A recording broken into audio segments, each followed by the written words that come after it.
नमस्कार दोस्तों, हिंदी साहित्य के एक और नए वीडियो में आपका सहृदय स्वागत है।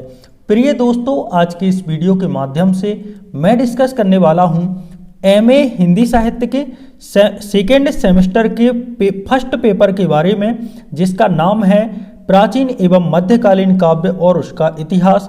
ये आपका पार्ट 2 होने वाला है। यानी कि दोस्तों, जो पार्ट 1 है वह आपके फर्स्ट सेमेस्टर में रहता है और ये रहेगा आपके सेकेंड सेमेस्टर में। तो आइए दोस्तों, इस पेपर को अपन सॉल्व करते हैं। सबसे पहले दोस्तों, हमारे खंड आ रहेगा, खंड आ में रहते हैं वस्तुनिष्ठ प्रश्न। अब देखो, वस्तुनिष्ठ जो प्रश्न रहेंगे ये एक एक नंबर के प्रश्न होते हैं। पहला वस्तुनिष्ठ प्रश्न है, सूरदास जी किस भाषा के महान कवि माने जाते हैं? तो दोस्तों, जो सूरदास जी हैं ये ब्रज भाषा के महान कवि माने जाते हैं। यानी कि इसका सही आंसर हो जाएगा ऑप्शन नंबर ए, ब्रज भाषा। दोस्तों, जो सूरदास जी हैं यह कृष्ण भक्त हैं। तो एक प्रकार से आप लोग ये भी मान सकते हो ये कृष्ण भक्त कवि हैं, यानी कि ये सगुण भक्ति धारा के कवि हैं। बात की जाए यहाँ पर इन ऑप्शनों के बारे में भी हम चर्चा कर लेते हैं। जैसे कि बुंदेली है, तो बुंदेली का जो सबसे महान कवि है वो है जगनिक। और विष्णु दास, जी हाँ दोस्तों, ये दोनों ही बुंदेली जो भाषा है उसके महान कवि माने जाते हैं। यदि बात की जाए बघेली की, यानी कि बघेलखंडी की, तो इसके जो मुख्य कवि हैं या महान कवि हैं वो हैं बाबूलाल दाहिया। एक प्रकार से आप लोग समझ सकते हैं। तो इस प्रकार से मैंने पहले जो ऑब्जेक्ट है उस पर बात की। अब बात करते हैं हमारे दूसरे ऑब्जेक्ट की, जो कि है गोस्वामी तुलसीदास द्वारा रचित रामचरितमानस के द्वितीय कांड को किस नाम से जाना जाता है? तो दोस्तों, जो रामचरितमानस का द्वितीय कांड है उसको कहते हैं हम अयोध्या कांड। यहाँ पर यदि बात की जाए रामचरितमानस की, इसमें कुल मिला के 7 कांड हैं।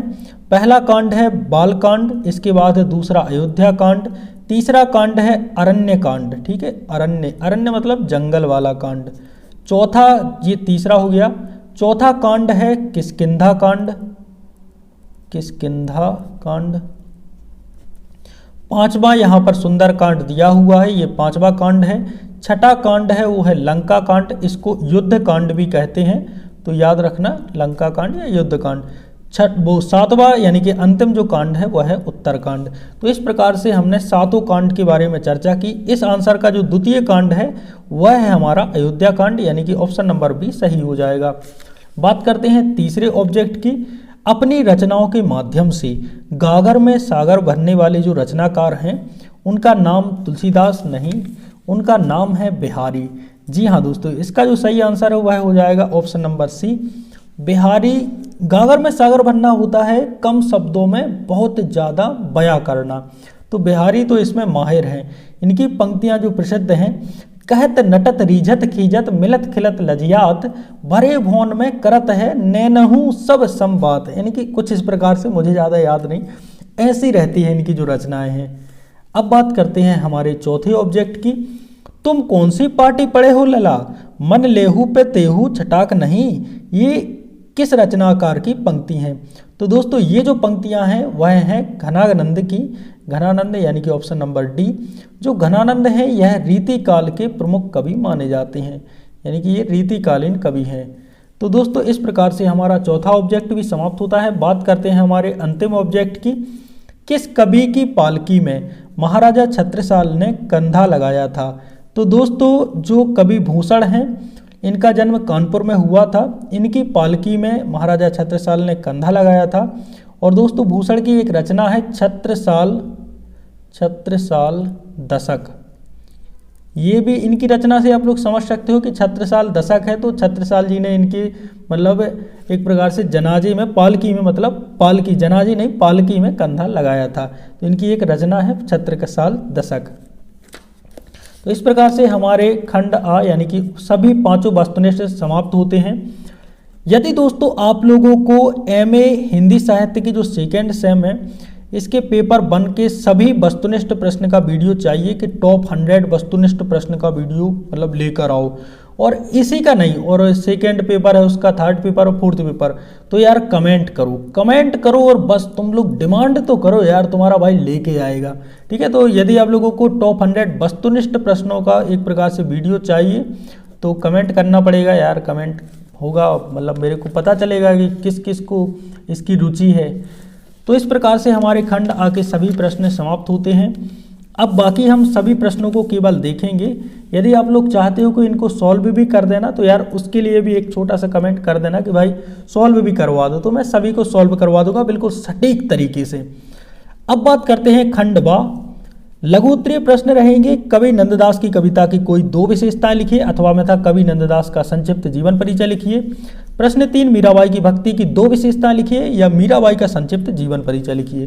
प्रश्न 4 रसखान की कृष्ण भक्ति पर संक्षिप्त टिप्पणी लिखिए, या रसखान जिन्हें रस की खान कहा जाता है, ये इस वाक्य मतलब ये क्यों कहा जाता है स्पष्ट कीजिए। प्रश्न 5 केशवदास का संक्षिप्त परिचय दीजिए, अथवा केशवदास को कठिन काव्य का प्रेत क्यों कहते हैं, इसका सटीक उत्तर दीजिए। प्रश्न क्रमांक 6 पद्याकर के काव्य की 2 विशेषताएं लिखिए, अथवा में रहेगा महामती प्राणनाथ का संक्षिप्त परिचय दीजिए। इस प्रकार से खंड बा के सभी लघु उत्तरीय प्रश्न समाप्त होते हैं। बात करते हैं खंड सा, जिसमें है दीर्घ उत्तरीय प्रश्न। खंड सा में निम्नलिखित पद्यांशों की सप्रसंग व्याख्या करना है। काहे को रोकत मार्ग सूधो, सुनहु मधुप निर्गुण कंटक ते राजपंथ क्यों रूधो। तो इस प्रकार से 2 मतलब यहाँ पर एक वो है जो मैंने आप लोगों को बता दिया पद्यांश, उसके अथवा में भी एक पद्यांश है। दीन आशीष सासु मृदुबानी अति सुकुमारी देख है कुलानी, मतलब इन दोनों में से किसी एक की व्याख्या आपको करनी है। प्रश्न 8 इसमें भी पद्यांश की सप्रसंग व्याख्या करनी है। अंग अंग नग जगमकत दीप सिकासी देह दिया बढ़ाए हु है बड़ो बड़ो हजारों गेह। और इसके अथवा में था झलके अति सुंदर आनंद गौर छके द्रग राजत कान नहीं छबे। इस प्रकार से हमारा 9वां जो प्रश्न है सूरदास जी की वात्सल्य रस का कोना कोना झांक आए हैं। इस वाक्य पर मतलब एक प्रकार से 100 उदाहरण यानी कि उदाहरण सहित समझाना है। अथवा में है महाकवि सूरदास के भ्रमर गीत है, उनकी विशेषता लिखिए। प्रश्न क्रमांक 10 आचार्य तुलसीदास की भक्ति भावना पर प्रकाश डालिए। घनानंद की प्रेम व्यंजना को समझाइए। प्रश्न क्रमांक 11 रीति काल में भूषण के काव्य की उपादेयता विशिष्ट है, समझाइए। या इसके अथवा में है कविवर बिहारी की जो काव्य रचना है उसकी विशेषता लिखिए। तो दोस्तों इस प्रकार से जो हमारा प्रश्न पत्र है वह समाप्त होता है। आई होप दोस्तों आपको ये वीडियो पसंद आया होगा, और जो पेपर 2 है उसका वीडियो आप लोगों को यहीं पर दिखाई दे रहा होगा, तो क्लिक करिए और मिलते हैं एक और नए वीडियो के साथ। तब तक के लिए जय सिया राम।